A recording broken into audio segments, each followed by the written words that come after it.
Noor, you've chosen a very difficult path. It's about empowering women, and it's about introducing reforms in the Muslim family law. What has been the most interesting part of a very difficult journey for you? Thank you, Dhruvi, and thank you everyone for organizing this. It's an honor and a pleasure to be here. A big thank you to Pradeep sir for being our mentor, and I remember all his stories and parables in Ahmedabad in the Aspire sessions. Um, yeah, a lot of interesting things, especially last 13 years since we started the Bharatiya Muslim Mahila Andolan. The fact that the focus on Muslim family law reform happened because a lot of victims approached us. You know? So that gave us the push, and the we felt the need to address that issue, which has been politicized and no, made into a controversial issue all in the last decades, and it still remains a difficult issue for most of us. But the fact that victims approached us with their issues and with their problems around the issue of Muslim family law, and that is what really made us to sit up and take notice of the issue, and see where are the loopholes and where is it that we can, you know, plug in, and we realized that the Muslim family law is not codified. So just as we have the Hindu family law, no, thanks to Ambedkar and Nehru, they got codified way back in 1955 itself. But for the largest minority in our country, the Muslim family law, because it was politicized and because there was so much of controversy around it, it's still not got codified, and we felt that that is where we need to plug in. No, we can keep helping victims and we can do the firefighting every day, but if we don't have this long term legal solution, we will keep no, continuing the firefighting without any long term solution. So that's I would the interesting part is that the victims really led this whole campaign. If you look at the history of law reform, Muslim law reform, it all started in the 80s by Shehnaz Sheikh. She was the one who went to the Supreme Court. Absolutely an ordinary woman, no legal background, no nothing, but just a victim who wanted justice. She was the one who went to the Supreme Court and filed a petition against the discriminatory aspects of the Muslim family law. We all know about Shabano. She was also the one who went to the court, and then her case went right up to the Supreme Court. Again, a very ordinary woman, very, very, very humble, from humble backgrounds, and she challenged the law in the country. If you look at the leadership that the five women who took against the practice of triple talaq, if you look at these five women, Shaira Banu, Afreen, Ishrat Jahan, Bilkis Banu, Atika Sayed, now these are women who are again from very humble backgrounds, but they have been victims. So we look at the interesting part and the humbling part and the empowering part is that these women have been very ordinary. But the victim, the fact that they were divorced like this, and then the fact that they were abandoned, is what really spurred them to challenge the entire practice. So that's another thing which is very inspiring. If you look at the leadership of BMMA, we have more than a lakh members across the country. We are a movement, so a lot of people join us. We did a lot of public hearings, public campaigns,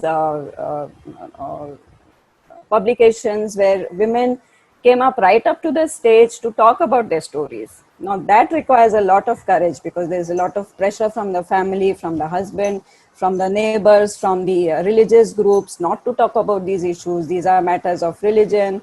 Let's not talk about this. This is going to put the community in a bad light. Now, against all these pressures, the victims came out in large numbers, to talk about their victimhood, and not just as victims but as citizens of the country, challenging the practices and asking for reforms and change.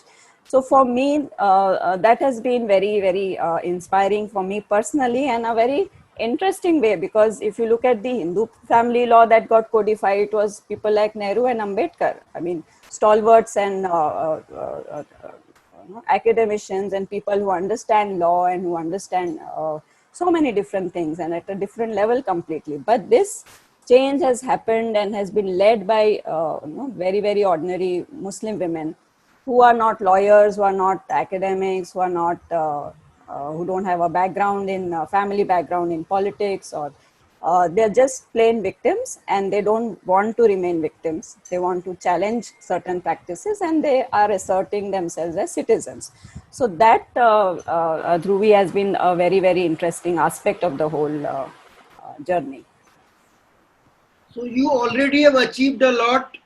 Is there anything else that you want to achieve as you go for future? You are leading a movement.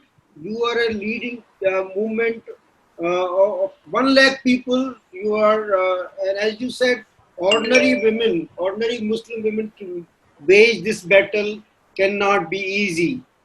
What do you look for in the near future? Lots to be done. The first small little success, I won't say small, it's a small legislation, but it's a big achievement that we have a legislation now against the practice of triple divorce. But then we have other practices of polygamy, of halala, of muta marriages, of even underage marriages, which are not protected by the Muslim family law. So our path is actually chalked out. We need a fully comprehensively codified Muslim family law. Just as you have the Hindu code bill, the Hindu law is divided into 4, and these are 4 set of laws which are codified by the parliament way back in 55.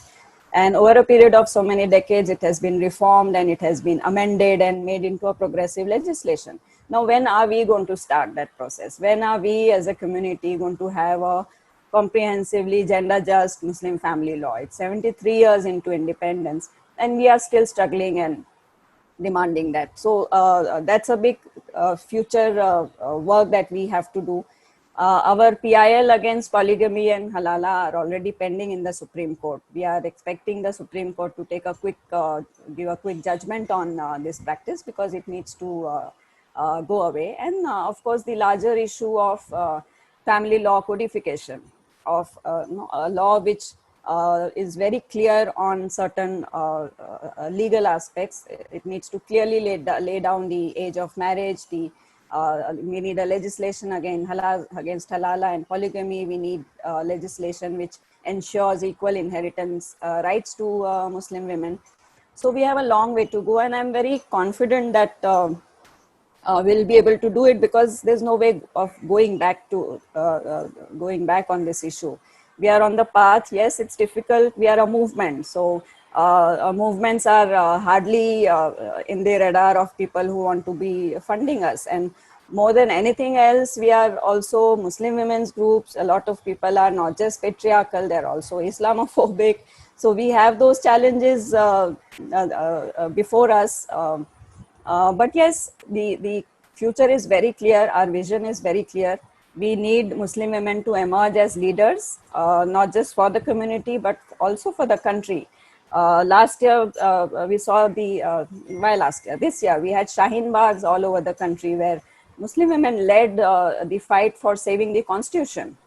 So we have only to go forward with our plans to assert ourselves as citizens, to seek the constitutional protection, to not just seek protection, but to protect the constitution itself, the values of the constitution, equality, justice.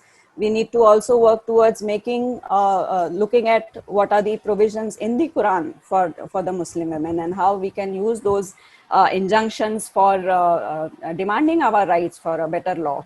We need to look at CEDAW and all other international legislations and international documents which we can use to further our fight for justice within the family. I think that's where we are heading. You have a large vision. Please accept our best wishes from all of us who are here, other social leaders, as well as the audience. May you succeed and may we all see it within our lifetimes, what you have envisioned. Thank you so much, Noor, for coming. Thank you. Thank you, Noor, and more power to your movement, and hope more people join and support you as you go ahead.